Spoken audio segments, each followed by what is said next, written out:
102 সূরা তাকাসুর রুকু 1 আয়াত 8 মক্কি।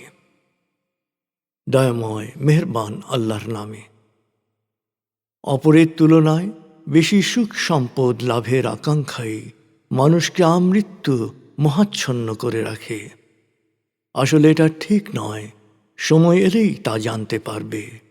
আবার মনে করিয়ে দিচ্ছি, এটা ঠিক নয়, সময় এলেই তা জানতে পারবে।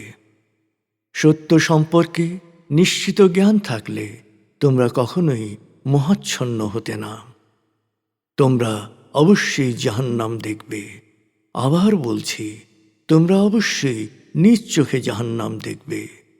তোমরা নিশ্চিত থাকো, সেদিন তাঁর দেয়া নেয়ামত দিয়ে তোমরা কি করেছ সে সম্পর্কে জবাবদিহি করতে হবে।